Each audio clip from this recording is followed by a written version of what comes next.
नमस्कार, मी संकेत आणि आपण पाहत आहात मुंबई आउटलुक। आज दिनांक 5 मे 2025 पाहूया टॉप 10 घडामोडी। पहलगाम दहशतवादी हल्ल्यानंतर भारत सरकारकडून पाकिस्तान विरोधात सातत्याने कठोर पावलं उचलली जात आहेत। सिंधू जल करार स्थगिती हा सर्वात मोठा निर्णय होता। त्यानंतर आता शेजारच्या देशात स्थिती खराब होत चालली आहे, तणाव वाढत चालला आहे। हा निर्णय भारताच्या हिताचा मानला जातोय। हा पाणी रोखण्याचा निर्णय घेतल्यानंतर थांबलेल्या जलविद्युत प्रकल्पावर वेगाने काम सुरू होईल।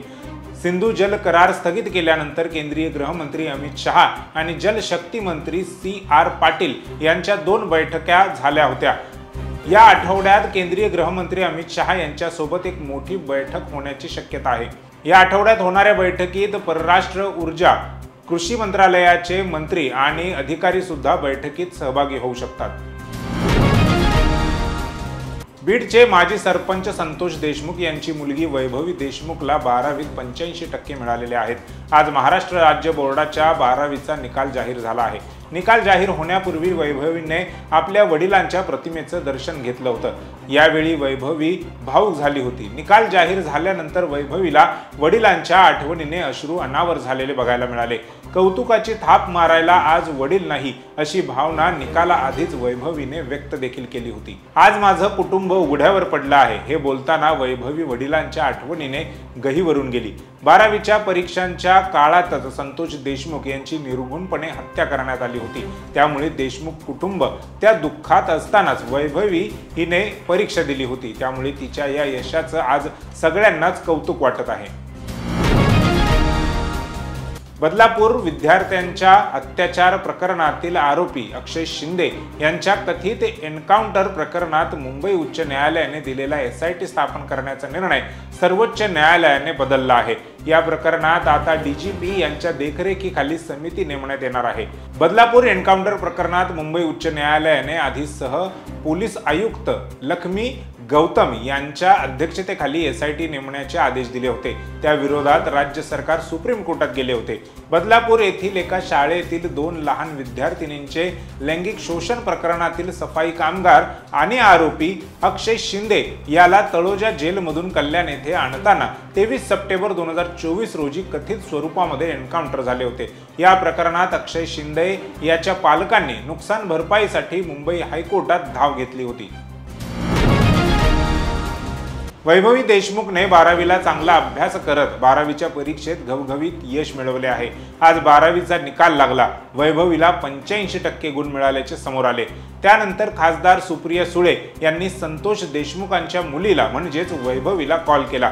खासदार सुप्रिया सुळे यांनी मिळालेल्या यशाबद्दल वैभवी देशमुख हिचं अभिनंदन केलं।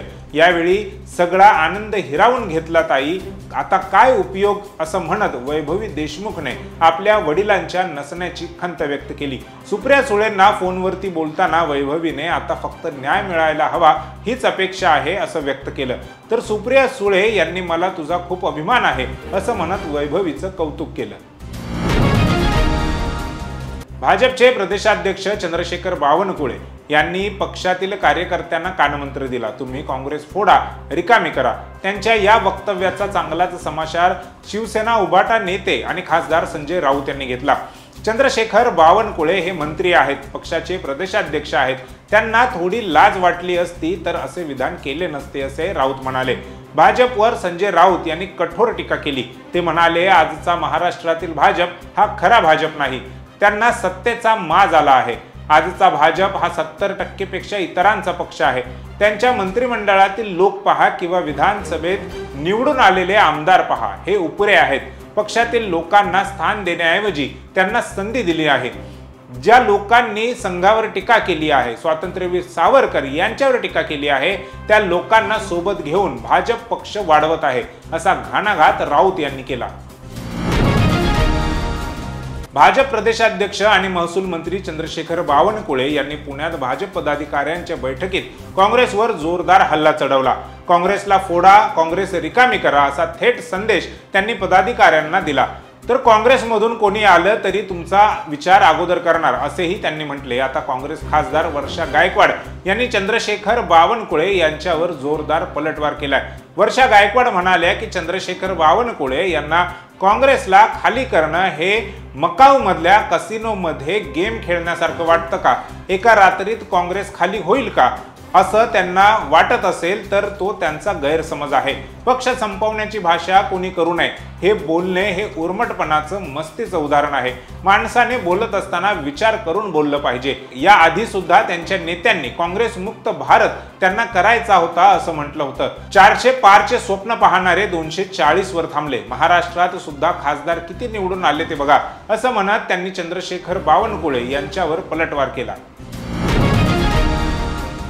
राज्यात पुन्हा महायुतीचे सरकार आल्यास लाडक्या बहिणींना 1,500 रुपयात वाढ करून 2100 रुपये देण्यात येतील अशी घोषणा महायुतीच्या जाहीरनाम्यात करण्यात आली होती. मात्र राज्यात महायुती सरकार येऊन 6 महिने होत आले. त्यातच एक अर्थसंकल्पीय अधिवेशनही पार पडलं.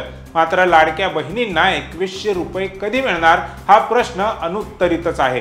त्यातच सरकारमधील मंत्री नरहरी झिरवाळ यांनी 2100 रुपये देण्याचा शब्द दिलाच नव्हता असे म्हटले.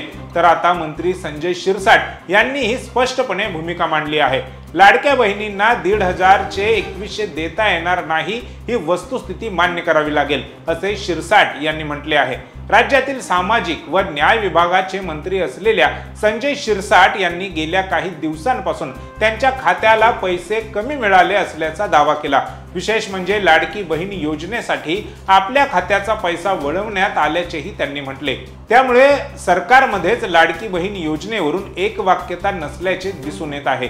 त्यातच आज भूमिका मांडताना शिरसाट यांनी स्पष्ट शब्दात लाडक्या बहिणींना 1,500 ऐवजी 2100 रुपये देण्यात येणार नसल्याचेही स्पष्ट केले. भाजप प्रदेशाध्यक्ष आणि महसूल मंत्री चंद्रशेखर बावनकुळे यांनी आपल्या पक्षातील कार्यकर्त्यांना कानमंत्र दिला आहे. पुणे भाजप पदाधिकाऱ्यांच्या बैठकीला संबोधित करताना काँग्रेसला फोडा, काँग्रेस रिकामी करा असा मंत्र त्यांनी आपल्या कार्यकर्त्यांना दिला आहे.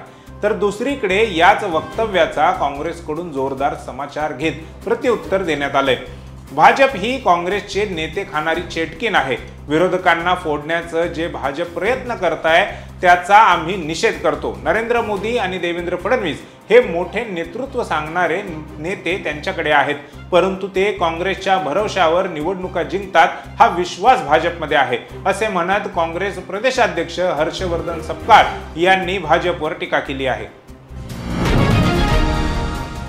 महाराष्ट्राची हास्य जत्रामधून प्रेक्षकांचं मन जिंकणारा आणि सर्वसामान्य घरातून झेप घेणारा अभिनेता दत्तू मोरे आता वडील झाला आहे. दत्तूने आपल्या इंस्टाग्राम वरून ही गोड बातमी चाहत्यांशी शेअर करत बाळासोबतचे फोटो शेअर केले आहेत. लग्नानंतर 2 वर्षांनी दत्तू आणि त्याची पत्नी डॉक्टर स्वाती मोरे यांच्या घरी छोट्या पाहुण्याचं आगमन झालं आहे. एका पोस्टमध्ये दत्तू आणि स्वाती बाळाच्या इवल्याच्या हातात घेताना दिसत आहे, तर दुसऱ्या फोटोमध्ये त्याचा चिमुकला मुलगा दत्तूचं बोट घट्ट पकडलेला दिसतो. फोटो सोबत दिलेलं कॅप्शन ही तितकंच खास आहे. फायनली तो आला. We now officially have a tiny human to blame. माझ्या आयुष्यातील सर्वात मोठा क्षण. मी सदैव कृतज्ञ आहे. IPLच्या 18व्या मोसमातील सलग 4 सामने जिंकून धमाकेदार सुरुवात करणारी दिल्ली कॅपिटल्स टीम प्लेऑफच्या तोंडावर ट्रॅकवरून घसरलेली आहे. दिल्लीला गेल्या 2 सामन्यात सलग पराभूत व्हावं लागलं आहे. त्यामुळे प्लेऑफच्या तोंडावर दिल्लीचं टेन्शन वाढलं आहे. दिल्लीला आता सनरायझर्स हैदराबाद विरुद्ध होणाऱ्या सामन्यात विजयी होण्यासह पराभवाची हॅट्रिक टाळण्याचं आव्हान असणार आहे. तर दुसऱ्या बाजूला हैदराबाद या हंगामातून जवळपास बाहेर झालेली आहे. त्यामुळे हैदराबादकडे गमावण्यासारखं तसं काहीच नाही. मात्र हैदराबाद दिल्लीवर मात करून गेल्या पराभवाची परतफेड करण्यासह अडचणी वाढवू शकते. त्यामुळे हा सामना फार रंगतदार होण्याची शक्यता आहे. सनरायझर्स हैदराबाद विरुद्ध दिल्ली कॅपिटल्स यांच्यात आज 5 मे रोजी राजीव गांधी स्टेडियम मध्ये हा सामना खेळवण्यात येणार आहे. दोन्ही संघांचा हा या मोसमातील एकूण 11वा सामना असणार आहे. तसेच दोन्ही संघांची 30 मार्च नंतर आमने सामने येण्याची दुसरी वेळ असणार आहे. दिल्लीने गेल्या सामन्यात हैदराबादवर 7 विकेट्सने विजय मिळवला होता. त्यामुळे हैदराबाद या पराभवाचा हिशोब बरोबर करण्याच्या प्रयत्नाने मैदानात उतरणार आहे.